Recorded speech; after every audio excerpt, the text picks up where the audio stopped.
Hello, स्वागत है आप सभी का मेरे यूट्यूब चैनल वांगशियन टाइमलेस में। तो आज मेरी स्टोरी ट्रू सोलमेट्स का थर्ड पार्ट लेके आई हूँ। उम्मीद करती हूँ कि आप लोगों को यह स्टोरी पसंद आएगी। यदि पसंद आए तो प्लीज़ लाइक करिए, कमेंट करके बताइए और कोई पर्सन इस चैनल पे न्यू है तो प्लीज़ सब्सक्राइब करना ना भूलिए। तो लास्ट पार्ट में हमने देखा था कि मैडम यू, जियांग फेमियन और जियांग चैन भी यानली यानली और विंग की बात सुन लेते हैं। तो अब आगे फोरहेड रिबन खींचने वाली बात सुनकर मैडम यू, जियांग फेमियन और जियांग चैन हैरान होकर एक दूसरे को देखते हैं और मैडम यू पूछती है विंग से, तो लानवांग जी ने क्या कहा तुमसे? विंग कहता है, वो मुझसे क्या कहता, वो तो मुझे ऐसे देख रहा था मानो मैंने उनके क्लान का कोई कोई बड़ा सा रूल तोड़ दिया हो। यह कहकर वो पाउट बनाता है। जैंग चैन कहता है, बेवकूफ, तुझे उनके फॉरवर्ड इवन का मतलब पता भी है?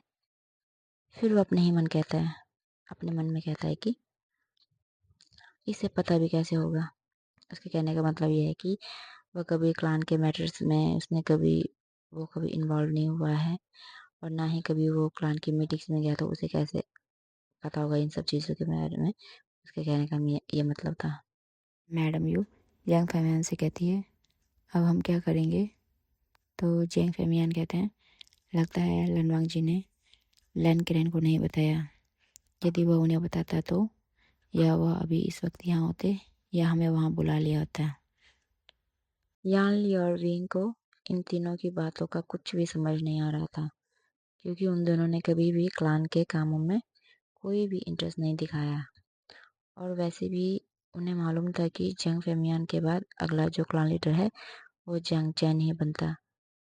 तो उन्होंने यह सब सीखना समझना ज़रूरी नहीं समझा। यानली कहती है, माँ बाबा, क्या हुआ? जंग फेमियान कहते हैं, कुछ नहीं, कल हमें लान क्लान निकलना है। अभी जल्दी खाना खाओ और सो जाओ, कल सुबह जल्दी जाना होगा। तब थोड़ी देर बाद सब लोग खाना खाकर अपने अपने रूम चले जाते हैं। विंग को जंग फेमियान और मैडम यू कुछ नहीं बताते। फॉरेड रिवन को छूने के मतलब फॉरेड रिवन का जो मीनिंग था उसके बारे में वो कुछ भी नहीं बताते, क्योंकि वो सोच रहे थे कि फर्स्ट में वो जो लानवांग जी का पॉइंट ऑफ व्यू है कि मीन्स वो मैरिज करना चाहता है कि नहीं चाहता है। अगर वो एग्री करेगा तभी वो विंग को इस बारे में बताएंगे, अदरवाइज वो विंग को इस बारे में कुछ भी नहीं बताएंगे। विंग इधर अपने कमरे में आ जाता है और वह सोने की कोशिश करता है, लेकिन आधी रात निकल जाती है, उसे नींद नहीं आती और लगभग सुबह के 3 बजे वो सोता है। वहीं लानवांग जी भी नींद ना आने के कारण बहुत परेशान होता है और वह उसके दिल में जो हलचल हो रही है उसके बारे में भी वो पता नहीं लगा पा रहा था। उसको पता नहीं चल रहा है कि भाई क्या हो रहा है उसके साथ। तो वो रात भर इधर टॉस एंड टर्न्स करता रहता है। तो उसके बाद वो 2 बजे उठता है और वह कोल्ड पॉन्ड चला जाता है ताकि वह अपने मन को शांत कर सके। और लानवांग जी कोल्ड पॉन्ड में नहा रहा होता है तो उसे दूर से कुछ अजीबोगरीब आवाज़ें सुनाई देती है। वह अपने जो सूखे कपड़े हैं उन्हें पहनकर धीरे धीरे उस आवाज़ की ओर जाने लगता है। तो वो देखता है कि वह आवाज़ एक बड़े पेड़ के नीचे से आ रही होती है, जहाँ शू यांग और सू शे बहुत ही आपत्तिजनक अवस्था में अपना काम करने में व्यस्त होते हैं। तो मेरा यहाँ काम करने से जो मतलब है, आई थिंक वो आप लोग समझ ही गए होंगे। तो आगे सुशे को जो है शुयांग वो कह रहा होता है, आखिरकार तुम उस लानवांग जी को क्यों मारना चाहते हो? और ये तो बताओ हम दोनों शादी कब करने वाले हैं? सुशे कहता है, मुझे लानवांग जी बिल्कुल पसंद नहीं है और उसका एटीट्यूड देखकर तो मेरे गुस्से का पारा और भी बढ़ जाता है। वह राजकुमार है इसलिए बहुत ही घमंड में रहता है और बाकी लोग भी उसे ऐसे ही हांगवांग और बाकी लोगों ने तो उसे ऐसे ही हांग वांगजुन का टाइटल देके रखा है, जो कि वह उसके बिल्कुल भी लायक नहीं है। और रही बात शादी की, तो मैं तुमसे तभी करूँगा जब तुम खुद लान वांगजी को अपने हाथों से मार दोगे। ऐसा कहकर वह दोबारा अपने कार्यक्रम शुरू कर देते हैं।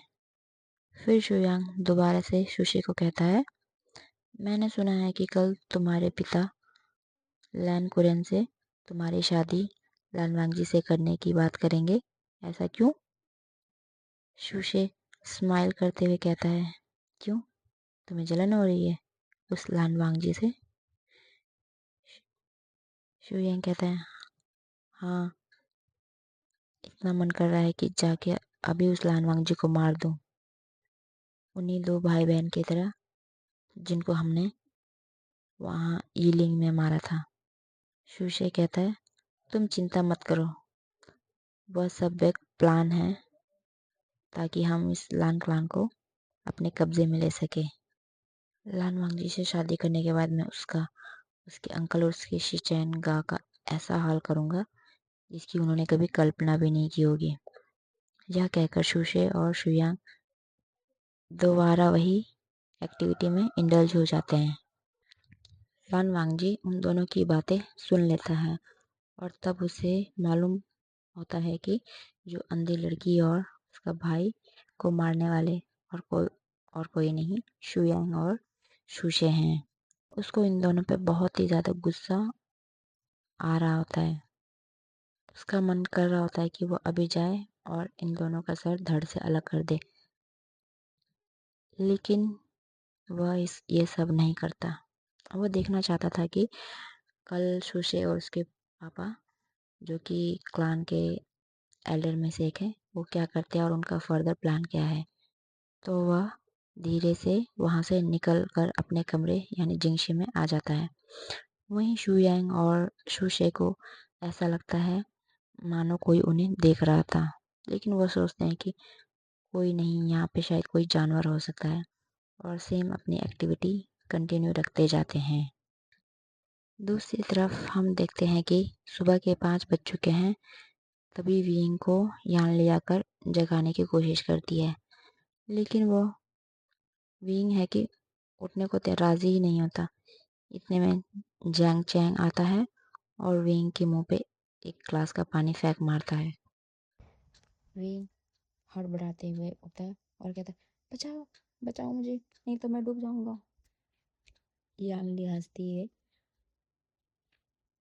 लेकिन वो चैंग को डांटती है और कहती है कि आचिंग, तुम्हें ऐसा नहीं करना चाहिए, वो देखो कितना डर गया। जैंग चैंग कहता है, जल्दी उठ जाओ विविशान, सुबह के 5 बजे निकलना था लान क्लान, और देखो तुम अभी तक सो रहे हो। और कहता है, 10 मिनट में है तुम्हारे पास, 10 मिनट में जल्दी नहाकर नीचे आओ ब्रेकफास्ट टेबल पे, नहीं तो मैं तुम्हारी टांग तोड़ दूंगा। यह कहकर वह यानली को लेकर नीचे चला जाता है। यानली जाते जाते विंग को प्यार से नहाने के लिए कहकर चली जाती है।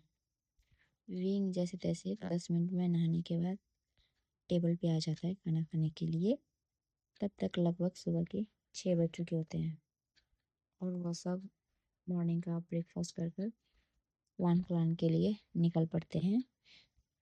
जैंग चैन, विंग और जैंग फेमियान एक घोड़े पे सवार होते हैं, बाकी मैडम यू और जो यानली है वो तांगे पर बैठते हैं। फिर दूसरी तरफ हम देखते हैं सेम वही सुबह के 5 बजने वाला सीन। इसमें लान वांगजी जैसे ही उसकी आँख खुलती है तो दिखता है कि सुबह के 5 बज रहे हैं। तब वह बाहर आता है, किसी को बुलाकर उससे कुछ कहता है और वह दूसरा पर्सन वांगजी को ब्लो करके वहाँ से निकल जाता है। अभी लान क्लान में सुबह के 8 बज चुके हैं। सभी लोग ब्रेकफास्ट करने के लिए बैठे हुए हैं। वहीं लान वांगजी बार बार ना चाहते हुए भी शुशे को बहुत ही गुस्से भरी नज़रों से देख रहा था। लान चिचैन यह नोटिस करते हैं, परंतु वह उस वक्त कुछ नहीं कहते। सबका खाना हो जाने के बाद जब लान वांगजी अपनी क्लास लगाने जाने ही वाले होते हैं, तभी लान चिचैन उसे आवाज़ लगाकर अपने पास बुला लेते हैं और पूछते हैं, वांगजी, क्या तुम ठीक हो? लान वांगजी, हाँ गगा, मैं ठीक हूँ, यह कहकर वह क्लास लगाने चला जाता है। असेंबली हॉल में सुशे के जो पिता हैं वो लान किरण से कहते हैं कि उन्हें उनसे कुछ ज़रूरी बात करनी है। तो लान किरण कहते हैं अभी क्लान का काम का वक्त है, यह ख़त्म हो जाएगा तो उसके बाद बात करेंगे। चेचैन क्लान के कामों में व्यस्त हैं। दूसरी तरफ हम सुशे को देखते हैं कि वह किसी काम के बहाने से सैरीटाउन जाना चाहता है, परंतु उसके पिता उसे जाने की अनुमति नहीं देते। वह कहते हैं कि तुम किसी न किसी तरह लानवांगजी और मास्टर ग्रैंड का दिल जीत लो, ताकि हमें जो प्लान किया है उसको अचीव करने में थोड़ा इजी हो जाए। लेकिन सुशे यह सुनते गुस्से से वहाँ से चला जाता है। दोपहर का समय हो चुका है। क्लान के सभी लोग वहाँ मौजूद हैं, लेकिन वहाँ सुशे नहीं है। लानवांगजी ला सिचेन एक साथ बैठे हैं और मास्टर किरण ला सिचेन के साथ बैठे हुए हैं। इन्हीं के सामने मिस्टर शू जाओ, जो कि हमारे हमारे तो मीन्स सुशे के पिता हैं, वह बैठे हुए हैं। तो किरण उनसे पूछते हैं, शाओ सुशे कहाँ है? तो वो कहता है कि उसकी तबीयत खराब है, इसलिए वह वहीं खाएगा। लान वांगजी और लान जिचैन अपना खाने में व्यस्त होते हैं, वह इनकी बातों में ध्यान नहीं देते। दूसरी तरफ जो जियांग फैमिली है वो सेरिटान पहुंचते हैं। तो विंग कहता है चलो कुछ खाते हैं, वरना मेरी लाश ही पहुंच पाएगी लान क्लान में। यह कहकर वह फटाक से घोड़े से उतरकर एक इन की तरफ अंदर दौड़ पड़ता है। जियांग चैन यह देखकर आई रोल करता है और घोड़े से नीचे उतरकर चलने लगता है। उसके साथ चैंग फेमियान, यान ली और मैडम यू भी अंदर आते हैं। विंग ने जल्दी जल्दी पहुंच के खाने का ऑर्डर पहले ही दे दिया था। तो जैसे ही मैडम यू आती है, वो मैडम यू से कहता है कि माँ देखो खाना कब आएगा, मेरी भूख से जान जा रही है। सुबह मैंने 6 बजे के बाद अभी तक कुछ भी नहीं खाया, आप लोगों ने मुझे खाने भी नहीं दिया, कितने गंदे हो आप लोग। जैंग चेन कहता है वीन, तुम थोड़ा शांत हो सकते हो, बच्चों की तरह हरकतें करना बंद करो।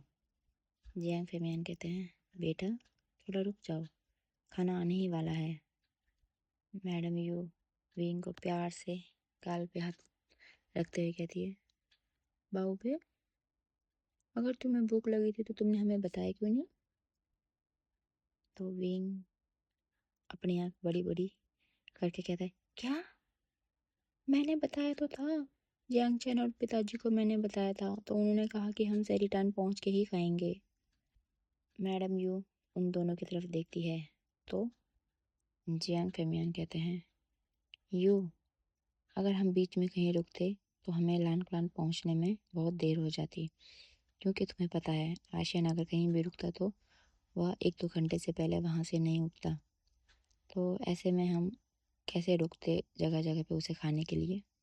मैडम यू कहती है वो तो ठीक है, पर हम उसे रुकने ना देकर खाना पैक करवा के तो ले दे सकते थे ना। विंग नाटक करते हुए कहता है हाँ माँ, बस आप और शीजे ही हो जो मेरी इतनी फिक्र करते हैं और समझते हैं। भाई और बाबा तो मुझे कभी समझते ही नहीं है। इतने इतने में खाना आ जाता है। विंग खाने को देखकर ऐसे झपाटा मारता है जैसे कोई बंदर केले को देखकर। यह देखकर यानली मुस्कुराती है और कहती है आशियान आराम से, और सभी लोग अपना मील एंजॉय करने लगते हैं। और इसी एक घने जंगलों में दो लोगों के बीच काफ़ी भयानक तरीके से लड़ाई हो रही है। तभी उनमें से एक व्यक्ति जिसने सफ़ेद कलर के रोब पहने हुए हैं और उसके बालों में एक सफ़ेद कलर का रिबन लगा हुआ है, वह सामने वाला व्यक्ति जिसने काले कलर के कपड़े पहने हुए हैं उसे अचानक से बहुत ज़्यादा बुरी तरीके से घायल कर देता है। उसके शरीर में जगह जगह पे बहुत ही गहरे गहरे घाव बने हुए हैं और इतने में वह काले कपड़े वाला आदमी नीचे गिर जाता है।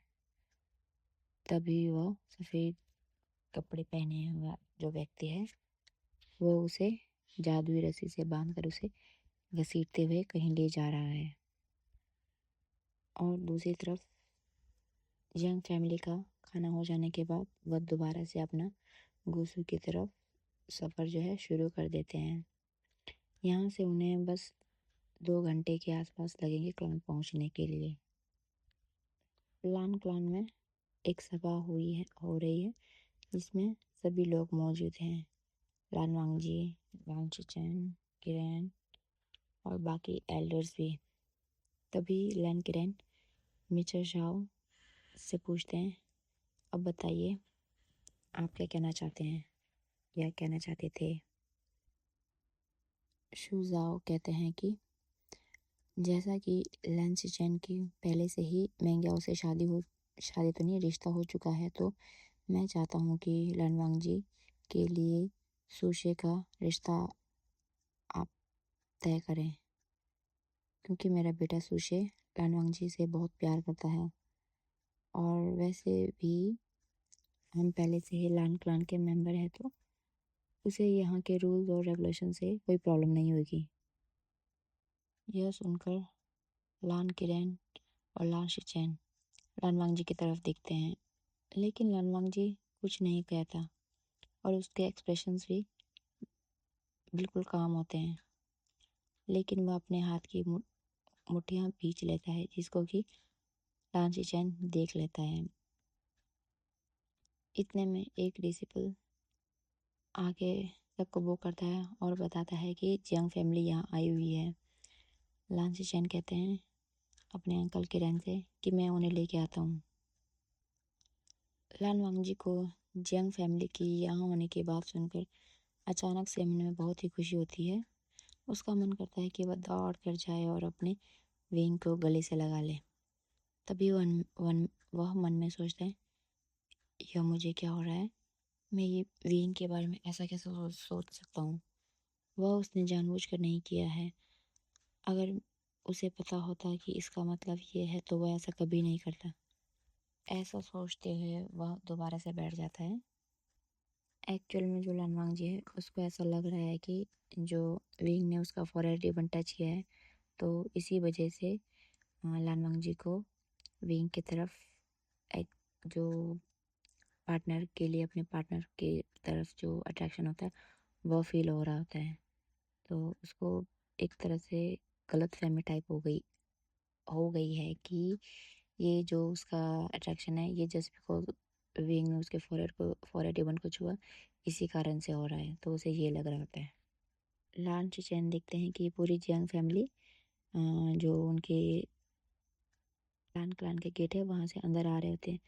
तभी वो लान चैन को देखते हैं और वो करते हैं, तो वो भी उन्हें वो करता है। सभी लोग अंदर आ जाते हैं, परंतु लास्ट चैन विंग को नोटिस करते हैं कि वो पहले पहले बहुत खुश था, लेकिन जैसे ही उसने लास्ट चैन को देखा वह थोड़ा सा उदास हो गया है। यह देखकर लास्ट चैन बहुत ही खुश होते हैं और मन ही मन मुस्कुराते हैं। जियांग फैमिली सभा हॉल में जाते पहुंचते हैं, तो वहाँ लैन किरेन को वो पहुंचते ही वो करते हैं, तो लैन किरेन भी उनको वैसे ही रिस्पेक्ट शो करता है। लैन किरेन तब मैडम यू और जियांग फेमियान से पूछते हैं कि अचानक कैसे आना हुआ आप सब लोगों का यहाँ, क्या कोई अर्जेंट मैटर है। जियांग फेमियान कहते हैं कि हाँ बहुत अर्जेंट काम है, इसके लिए उन्हें मीन्स आपसे पर्सनली वो बात करना चाहते हैं अकेले में। लान किरेन जियांग फेमियान और मैडम यू के साथ एक सभा के साथ में एक छोटा सा रूम होता है, मीन्स पर्सनल टॉक वगैरह करने के लिए, तो वो वहाँ चले जाते हैं और वहाँ पे एक साइलेंसिंग स्पेल लगा देते हैं ताकि कोई भी उनकी बातों को सुन ना सके। और यहाँ सभा हॉल में विंग जो लगातार लानवांग जी को बिना पलके झपकाए देख रहा होता है। यह देखकर यानली मुस्कुराते हुए कहती है, आशियान तुम पलके झपका सकते हो। यह सुनकर विंग शर्मा जाता है। विंग लानवांग जी के पास जाने वाला होता है, तभी जियांग चेन उसे रोक के कहता है, माँ बाबा को आने दो, फिर चले रहना। यह सुनकर बेचारा विंग मुंह फुलाकर बैठ जाता है। लान वांगजी ने जैसा ही देखा कि विंग उसके पास आ रहा था तो उसे भी मन ही मन बहुत खुशी हुई थी, लेकिन जियांग चैन ने उसकी सारी खुशियों पर पानी फेर दिया। लान वांगजी खुद विंग से बात करना चाहता है, परंतु वह अपने इंट्रोवर्ट नेचर की वजह से कुछ नहीं कह पाता सिवाय चोरी चोरी देखने के। यानली विंग और लान वांगजी की सभी हरकतें देखकर बंद बंद मुस्कुराती है और मन ही मन सोचती है, आशियान, मुझे लगता है तुम जितना प्यार लान वांगजी से करते हो वह भी उतना ही प्यार करते हैं तुमसे। सभी लान एंडर्स लान वांगजी और जियांग सिबलिंग्स को वहाँ वेट करते करते काफ़ी देर हो जाता है। तभी लगभग आधे घंटे बाद जो इस साथ वाले रूम का दरवाजा खोलते हैं वो तीनों बाहर निकलते हैं और क्लान प्रमुख के जो लैनग्रेन है वो अपने जो आसन है वहाँ पर जाके बैठ जाते हैं। फिर वो दोबारा लान वांगजी से वही क्वेश्चन पूछते हैं कि क्या वह सुशी के साथ विवाह करने के लिए तैयार है, और वह कहते हैं कि उन्हें उसका आंसर अभी चाहिए, हाँ या ना। So this is the end of the part 3। मिलते हैं 4th पार्ट में।